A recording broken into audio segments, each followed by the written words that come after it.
Space, the final frontier. These are the voyages of the USS Dumpster Fire. Its 5-year mission: to explore strange new fads, to seek out new fans and piss off the old ones, to boldly go where no one should have gone to begin with.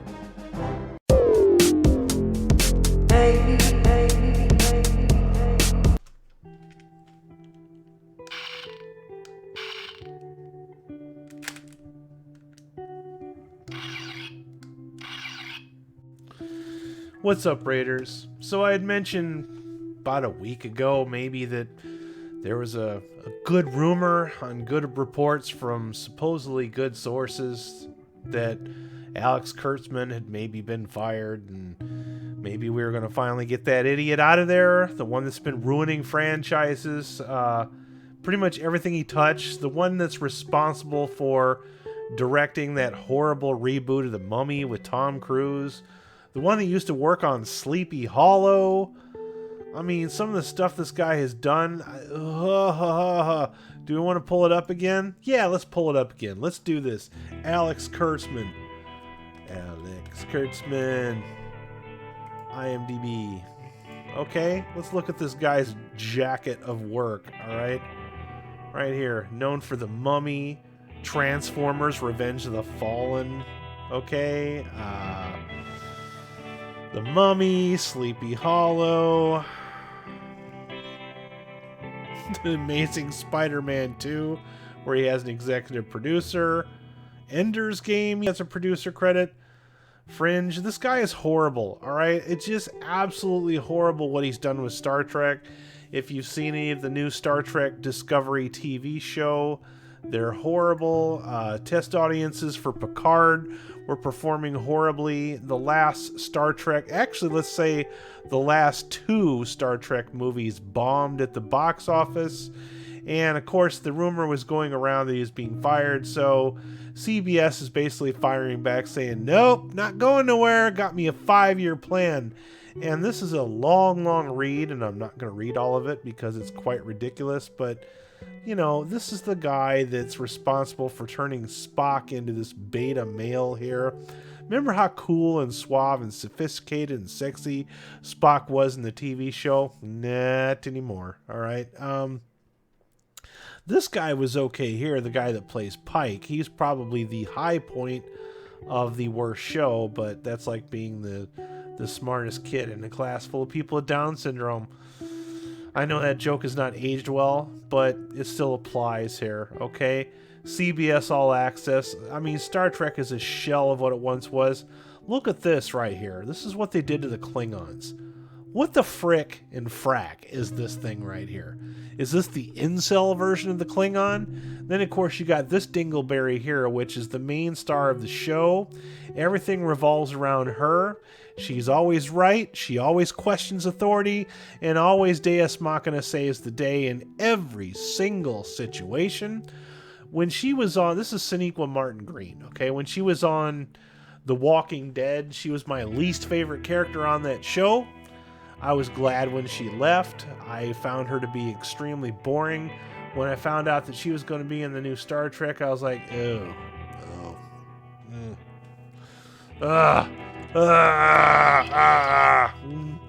That's how I feel about all of this. Section 31, short treks, the Enterprise, Lower Decks, the cartoon show.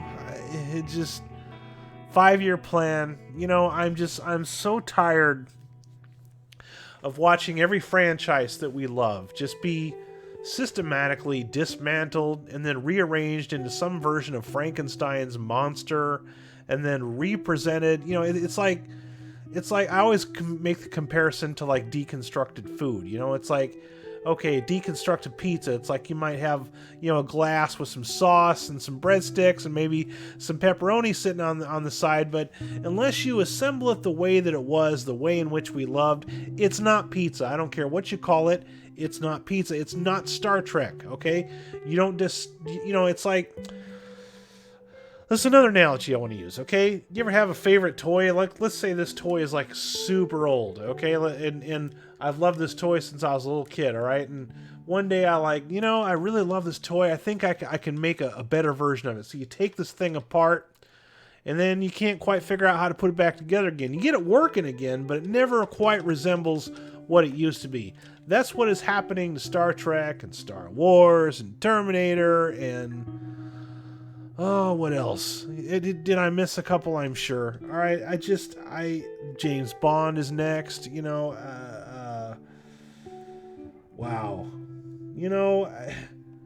Get this guy out. Why does this guy continue to get work? This Alex Kurtzman, this guy right here. This is the guy that's running Star Trek. All right, this is Gene Roddenberry's replacement, basically. All right, I can't express the amount of frustration I have towards the fact that they just can't get this guy out. I mean, CBS just keeps doubling down on this crap, and according to them, it's all a big success, but that, they don't have any numbers to back this up.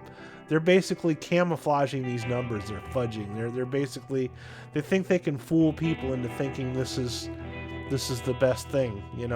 This is not, I don't know what this is. This is not Star Trek. This is awful, all right? People need to push back and resist this kind of crappy entertainment.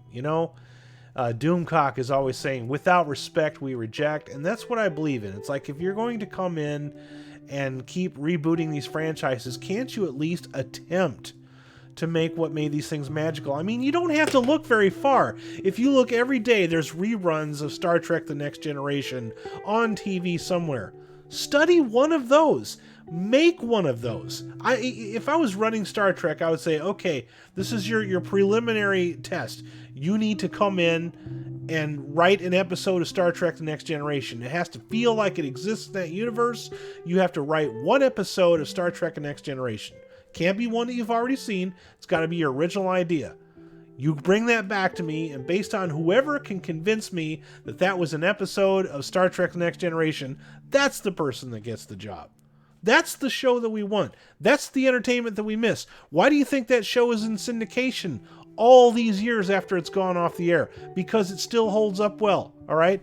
This warring, awful, depressing, socially rejected Star Trek, just whatever the hell it is that you call this. Like I said, I saw one episode and that was enough. That was all I could stand, all right? It's not Star Trek, all right? They might be wearing costumes that have the Starfleet logo on them, but it's not Star Trek. It's really not. It's not even Battlestar Galactica, all right? It's bad. It's really, really bad. Sorry, I had to get that rant out there. Like I said, I refuse to read this. You can look it up if you want to, but it's this knucklehead here, this soy-based, jerkwits, all right? 5-year mission to destroy another franchise. Basically, destroy whatever is even left of it at this point. You know what I mean? It's like the Star Trek JJ reboot wasn't that bad. I kind of enjoyed it. It was kind of an interesting fan film. It did really well at the box office, but just because it did well at the box office doesn't mean that it's going to keep, because fans are not going to keep coming back to watch bad entertainment. You have to have an interesting story. You have to have interesting characters. It has to at least feel like it belongs in the Star Trek universe. There have been decades of books and cartoons and games and things that you can draw inspiration from. It's not hard. Shatner, I think, wrote some Star Trek books. Pool your resources, man. It's like, why is it that these companies come in and they know what makes the independent property work, but they're not going to just simply continue to do what works. They have to constantly reinvent the wheel. You don't have to do that. It was already good. If it's not broke, don't fix it. Somebody wake me up from this bad dream. This is the Groovinator signing out. Peace. Thanks for watching this video. I hope you found it somewhat entertaining. Please remember to depress that like button and subscribe to my channel for more content. Make sure you hit that bell icon so you'll be the first to know when new content is published. Please visit RaidersOfLostFlicks.com for more hilarious entertainment and links to all of our social media platforms. Also, consider supporting us on Patreon. As little as $1 a month supports our worldwide digs for more Lost Flicks. Thank you, and have a groovy day.